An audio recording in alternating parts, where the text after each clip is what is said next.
right, guys. Justin Brock back here. I'm going to do an interview. I'm trying to get back on my horse and interview some people.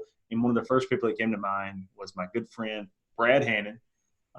Brad's down in Sarasota, Florida, and is pretty much changing the game in under 65. He's working his ass off, starting to do some Medicare too, and he's just a hardworking guy. I wrote up something. I'm terrible at just reading anything, but just my experience with Brad, we've been in the same town and a couple of times together, but we've talked on the phone a ton and just shared information and helped each other. And the guy just is doing well because he genuinely cares about agents, cares about his clients, cares about everything. He's not doing this just to make money. I mean, we all want to make money, but he genuinely proves to me over and over that he really, really cares about what he's doing and wants to do the right thing. So I feel that way about a lot of you, but Brad really makes me feel that way when we talk to him. So without further ado, I want to introduce Brad the broker, Brad Hannon. And Brad, just tell us about yourself a little bit, man. What do you got going on right now?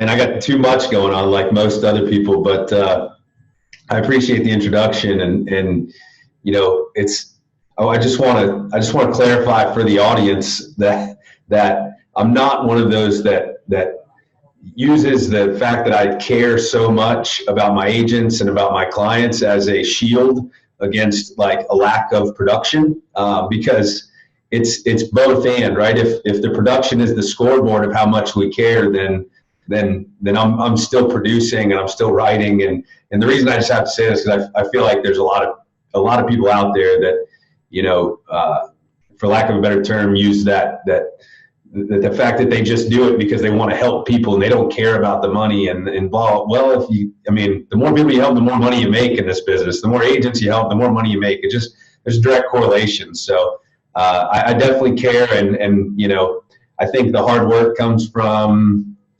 not ever feeling like I was ever going to work a desk job in my life and be indoors. And I remember the first conversation I had which got me into insurance was, man, if you're making 100 calls a day, 100, 200 calls a day, you can make six figures a year. And I'm thinking, that's crazy. I'm like literally digging ditches and I'm making 40 grand a year. And I can make 100 calls a day and make 100 grand. That's just kind of unusual, but it's good to be on with you. You're somebody I look up to a lot in that same regard of just helping people and all of that stuff. And it's a shame we don't talk more. We do talk on the phone quite often, but when I look at the phone and Justin's calling, if I don't have at least 30 minutes to gab, then I can't take the call. And I know the same goes for you. Right. No, I'm the same way, man. There's a few people when I get on the phone with them, it's going to be a long-winded conversation from both sides, and you're one of them. So no, and I appreciate that because there's a lot of people that do, and I see this on on Facebook and stuff. Like, I don't care about writing a lot of business. I care about people, and that's definitely not what I'm saying with Brad. Brad cares so much that he wants to help as many people as possible, which in turn, and this is why I'm a big fan of a free market system. Is the more people you help, the more money you make. Okay, it's not a I love people, so I'm going to look for excuses not to help them.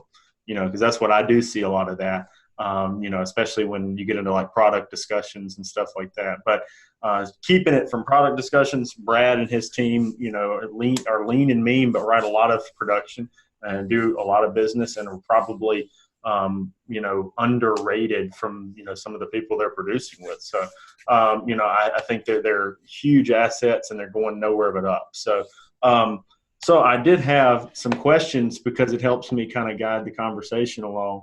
But one of them, and I was trying to do this with a few people this week that I think will have, good answers and maybe help us, help other people think. And the first question I had is, where do you see your agency, your position in the industry, health and life and all that it entails in 5, 10, and 20 years. So it's kind of a weird snapshot because you could make that as long of an answer as possible. But, basically, how do you see the progression of what you're doing and how you want it to progress? And, of course, that changes over time. But it's good to have some idea. So what do you kind of see 5 years down the road and beyond? Yeah, so just to keep that kind of general and open, I think that, in my goal in the immediate future, and this comes from somebody that I know who's got a really good local presence, right, in Tupelo, Mississippi, nonetheless. And so I'm in Sarasota, as you mentioned, and it's a great market, and it's a great market for Medicare, but it's also a great market for the under 65. There's a lot of entrepreneurial individuals here. There's a lot of small business owners. And so over the next 5 years, my goal is to build a really strong local presence as far as an insurance agency. I liked how you spun the question there, my position in the industry, because over the next 10 years and 15 years, that's where I want to make the most impact, obviously. Is just on the industry. I think the way that the industry is shifting, and it's a long ways away, but it's starting to shift towards, and most of the people watching this, and most of the people that tune to you and myself and Cody and Ramiz just before he kind of took his exit. There's some of these individuals that you look to because they're providing so much value, and I don't even want to put myself on the same stage because it's not. I haven't even really started providing that much value, but the desire's there, and that's where the value-based system that we're all moving to in the insurance industry is great, because you've got so many of these long-term industry guys that have just been in it forever and never changed, right? There's nothing wrong with being in the industry forever. We all want to see ourselves in the same industry. I want to see myself in this industry 30 years from now, but I don't want to see myself in 30 years doing business the same way that I'm doing business today. I think that would be really, really silly. And I think that it is silly that we are doing business the same way today as we did 10 years ago. And I'm not just talking about telesales versus door knocking, right? Or telesales versus events and luncheons. I'm talking, because all of those things work well, and it's not a either or, it maybe is a both and. I'm talking the value that you're providing as an upline, as an agency, as the value better be there, right? Or your agents are going somewhere else because it's too easy to find it out there. We have the internet, we have YouTube, which, as you mentioned, I learned something the other day, the second largest search engine on the internet. And so, people are going to look for value. When they find that value, they're going to start to, transition themselves or their agency or their focus over there. And as we know, attention is really important in growing a business. And so whoever's providing the most value is getting the most attention, and, so on and so forth. So, to answer your question, in 10 years and 15 years, I want to be changing the way that we do business in the insurance industry. And I don't know what that looks like, and I don't think you know what that looks like, and I don't think anybody really knows exactly what that looks like.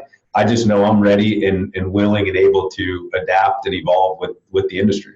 Yeah, and I think what I would see that alluding to is understanding incremental change will help you grow into the grandiose change, the overall change, and you won't know what that overall change is until you get there. But as long as you attach yourself to a couple of trends early on for change, you're going to come out way ahead.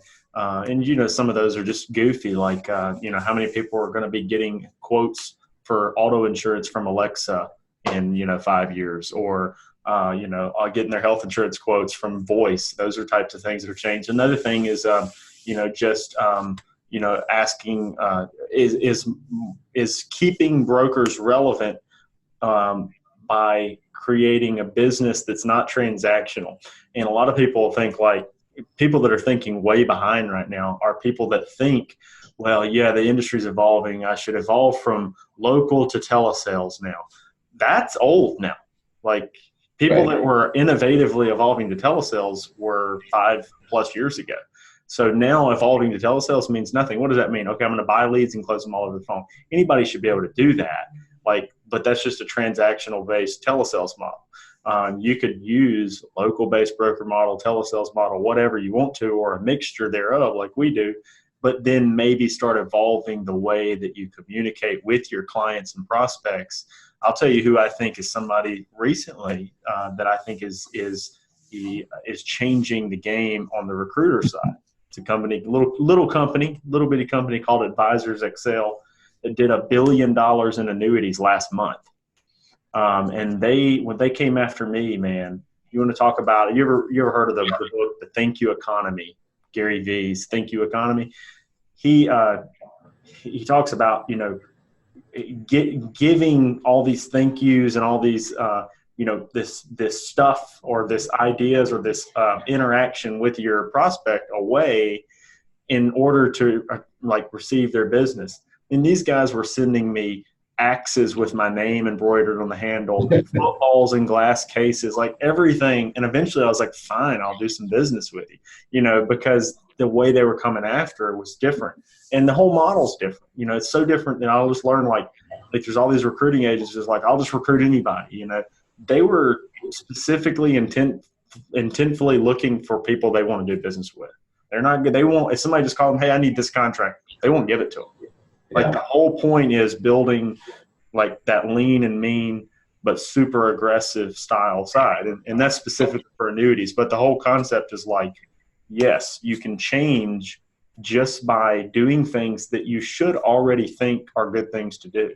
You know, and at the time, I think people get hung up on, well, I don't want to spend money on that. But you don't understand the ROI of being a good person to your prospects and your clients and your agents and all that.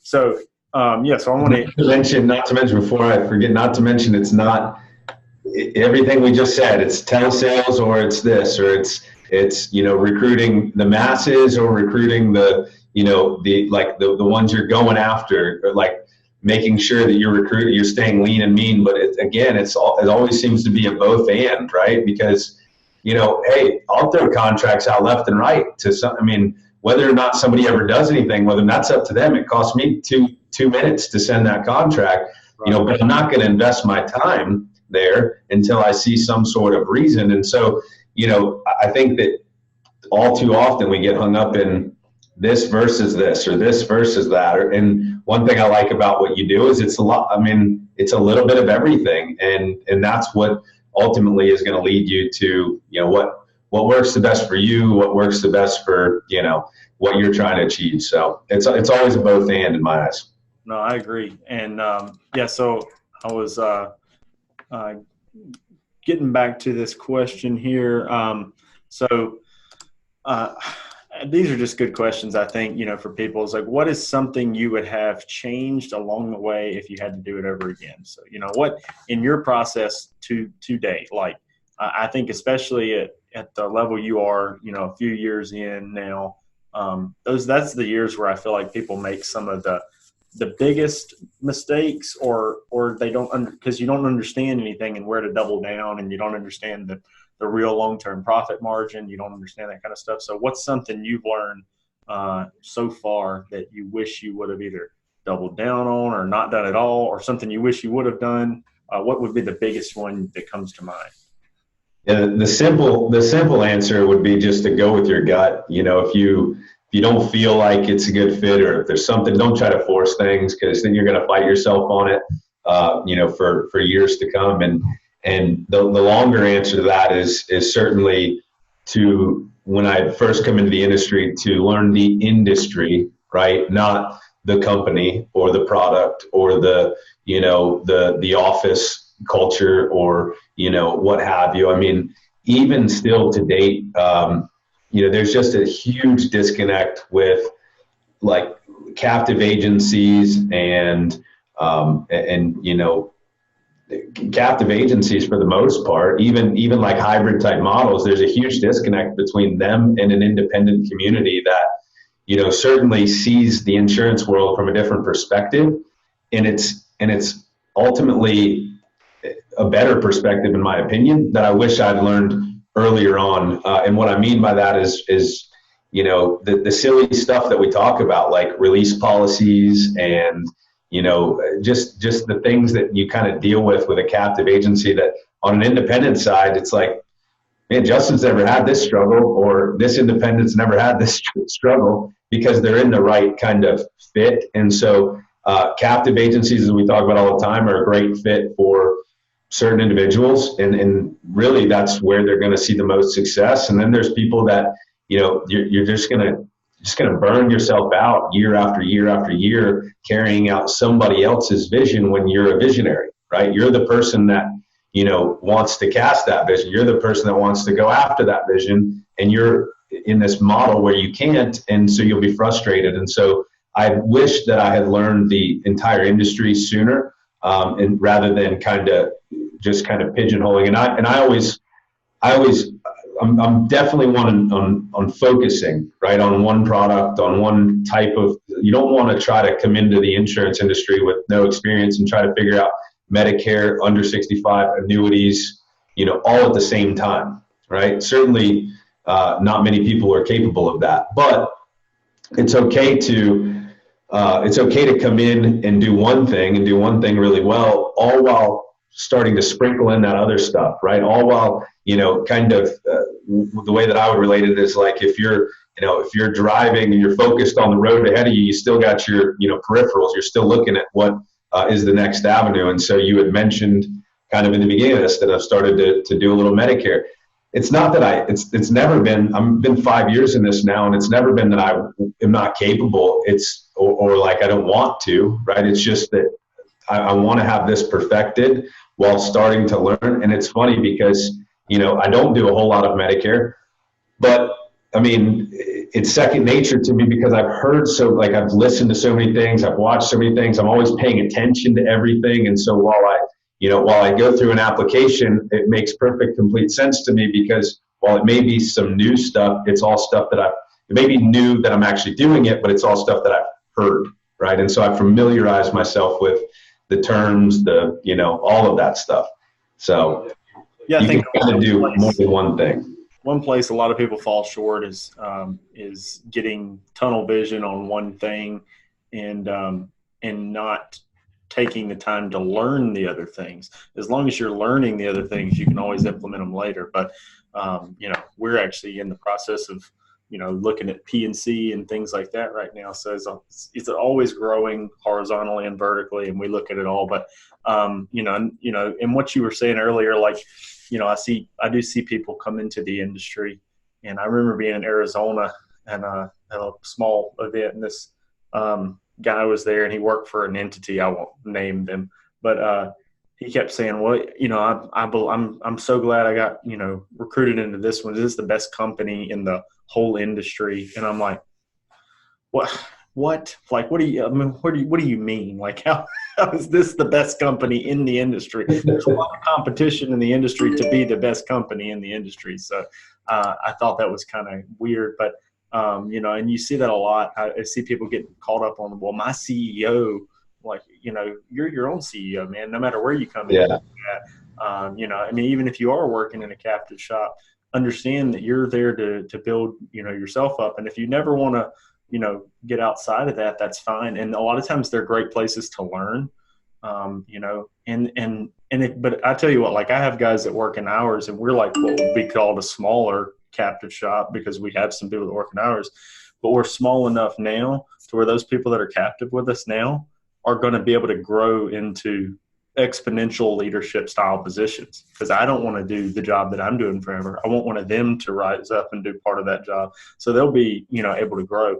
A lot of the bigger ones, my fear is that the promotion system within, when they get too top heavy, they don't have any more room to promote too high because they need that base level. So they kind of hold people down a little bit. But, you know, so and when we talk about one of the things that that I'm trying to change in the industry, it's exactly that. And, you know, it's the models that have been around for a long time that, you know, 50% or maybe less, 30% may say they're working really well, and 70% may say that they're just not working for them. And the 70% happens to be below the 30% on the income bracket, on the, you know, hierarchy totem pole, on everything else. And so, yeah, exactly. So I love, don't get me wrong, because we're going to get some haters on that for sure. I love the network marketing aspect of insurance. It's something that people can understand, it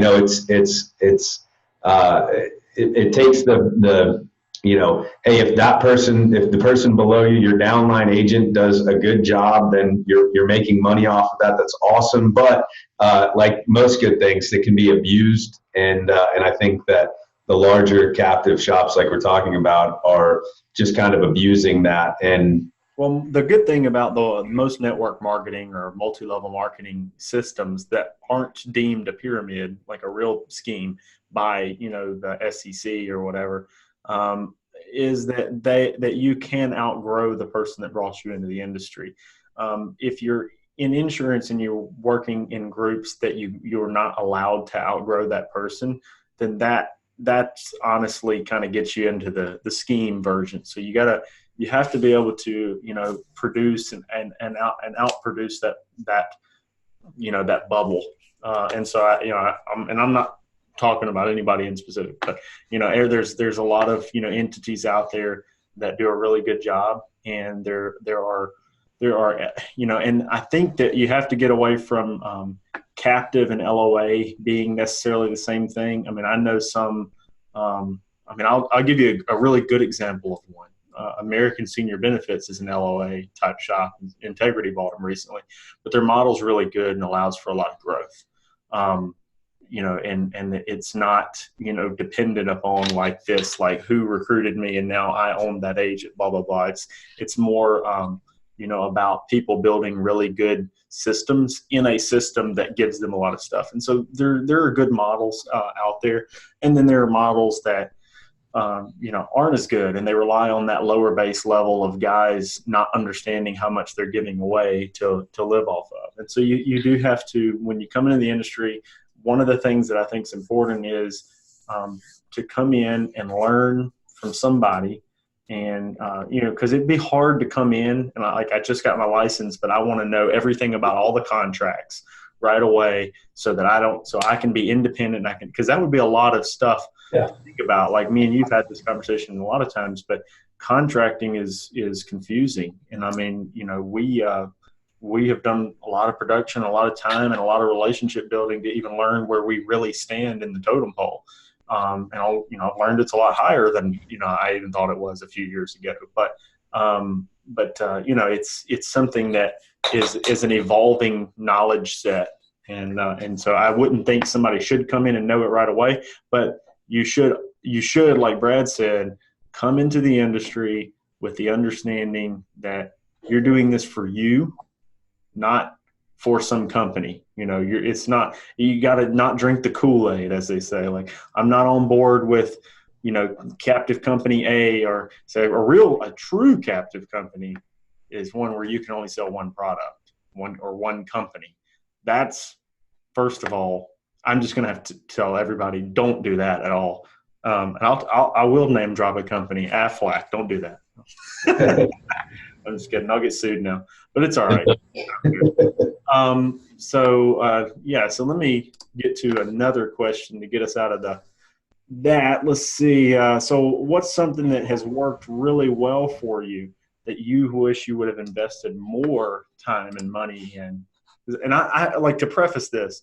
Facebook early on, I did a lot of Facebook. I did a decent amount of Facebook. I was extremely successful with it.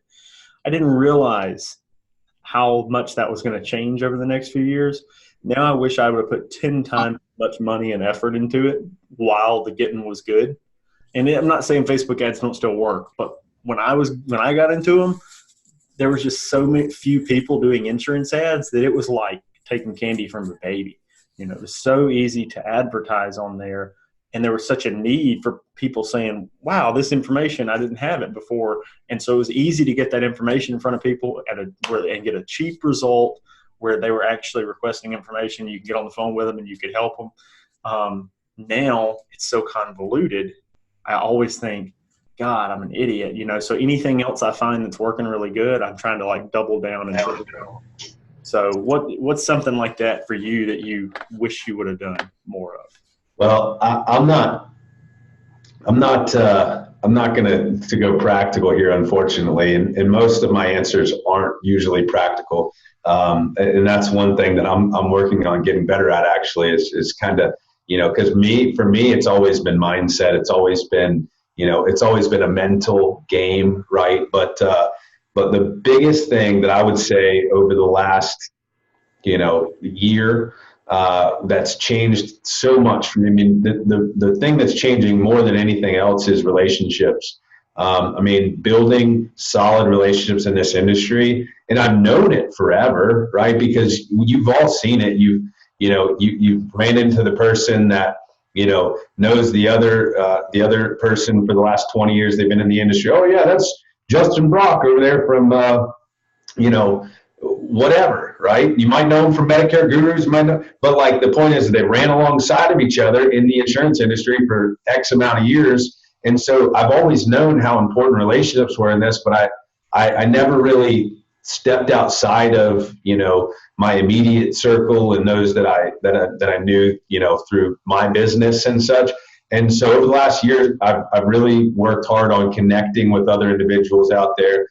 Whether I don't care if they do Medicare or final expense or whatever it may be, if it's in the insurance space and they're doing it really well, you need to know that person. It surprises me, and I'm probably going to regret saying this, but it surprises me the lack of people that reach, and there's a lot of people that reach out to me, so don't get me wrong. There's a lot of people that reach out to me for help and have questions about this or about that I'm really happy to help. But it surprises me that there's not more, right? Because I would consider myself somebody that's done really well in this industry in a short period of time. Now, I've got a long way to go.